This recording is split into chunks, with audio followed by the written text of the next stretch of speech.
Čaute tankisti a tankistky. Vítam vás pri mojom novom videu, kde vám poviem, ako sa mi darí po prvom mesiaci tvorby na YouTube a čo mám naplánované do budúcnosti. Ak vás zaujíma, čo chystám, ako to celé funguje, zostaňte so mňou.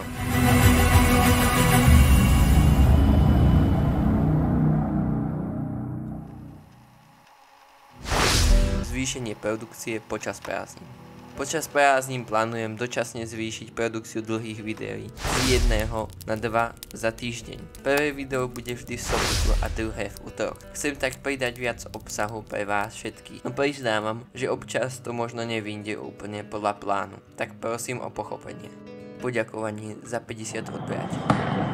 Ďakujem vás za podporu a som šťastný, že nás už môže byť cez 50 na našom kanále. Veľmi si to vážim a ako malú výzvu som pripravil, že splním 5 najlepších víziev od vás, najmä ak sú z War Thunder. Napíšte ich do komentárov pod videom a uvidíme, ktoré budem môcť splniť. Moje posledné video už má cez 1000 zliadnutí, čo ma veľmi teší. Ďakujem všetkým, ktorí sa na to pozreli a dali like alebo komentár. Veľmi si to cením. Plány do budúcnosti.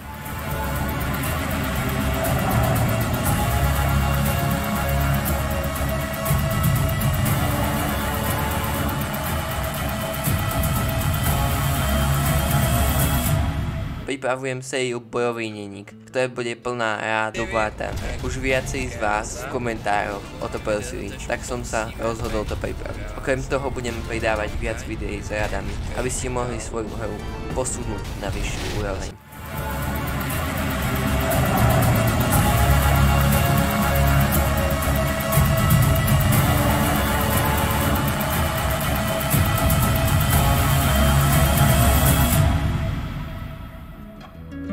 A samozrejme, pustím sa aj do stavby module SU-85. Ukážem vám postup a zaujímavosti okolo neho. Kto ešte nevidel krátke video o unboxingu, určite odporúčam.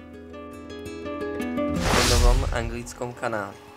Chcel by som vám tiež povedať, že som si založil nový YouTube kanál v angličtine na rovnakú tému. Čakajte War Thunder, modelovanie a vojenskú tematiku. Je to hlavne pre zahraničných fanúšikov, takže ak ovládate angličtinu, môžete tam nájsť ďalší obsah. Hlavný slovenský kanál ale zostáva môjim hlavným projektom a naďalej tu budem pravidelne pridávať videá.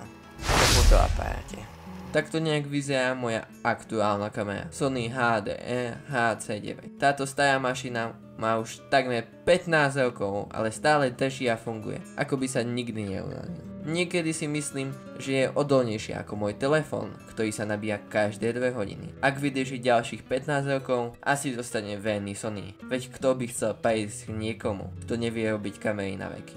Počas prázdnin by som rád zohnal nový fotoaparát, ktorý mi pomôže zlepšiť kvalitu mojich videí. Aktívne hľadám aj spoluprácu alebo možnosť skúšobného požičania, aby som ho mohol vyskúšať. Dúfam, že sa mi to podarí a videá budú ešte lepšie. Ďakujem, že ste sa na to celé pozerali. Ak sa vám video páčilo, nezabudnite dať like, odber a napísať mi do komentárov vaše výzvy. Teším sa na ďalšie videá s vami. Najbližšie už túto sobotu a útorok. Majte sa pekne a vidíme sa čoskoro.